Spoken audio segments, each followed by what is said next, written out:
At the United Nations General Assembly on September 23, 2025, U.S. President Donald Trump launched another attack on China and India, labeling them the primary funders of Russia's war in Ukraine. He argued that their large-scale purchases of Russian crude oil provide Moscow with critical revenue to sustain its military campaign. Trump also accused NATO members of indirectly enabling the conflict by continuing to buy Russian energy. His remarks triggered sharp global reactions, adding pressure to already fragile trade and diplomatic relations.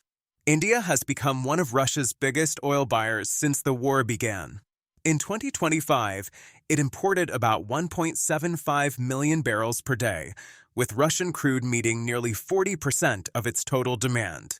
With Western demand shrinking, Moscow offered steep discounts, which India capitalized on. New Delhi insists its purchases are lawful under the G7/EU price cap system, conducted with regulated shipping and insurance. Officials argue this ensures affordable energy for over 1 billion citizens while stabilizing global markets. India firmly rejected Trump's claims, with its oil minister calling new U.S. tariffs unjustified and unreasonable and denying profiteering. China, too, has sharply increased its reliance on Russian oil, with imports rising nearly 50% in recent months.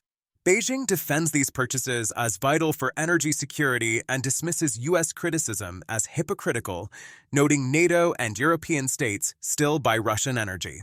Chinese officials maintain their trade is legal and essential for economic stability. The Trump administration has already imposed a 25% tariff on many Indian goods due to Russian oil imports and hinted at possible penalties on China.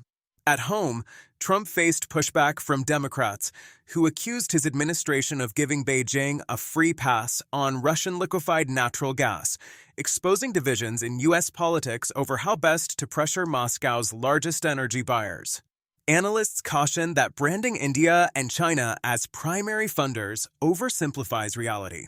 While oil is a major revenue source, Moscow also relies on natural gas, metals, arms exports, and domestic taxation.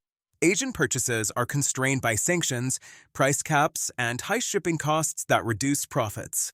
Experts stress Western nations themselves were major Russian customers until recently, making responsibility more broadly shared than Trump suggests. Still, Trump's remarks highlight U.S. frustration with Russia's ability to sustain exports despite sanctions. The accusations risk escalating trade tensions with India and heightening strains with China. For global markets, the dispute injects new uncertainty, reshaping supply chains, tariffs, and sanction evasion tactics.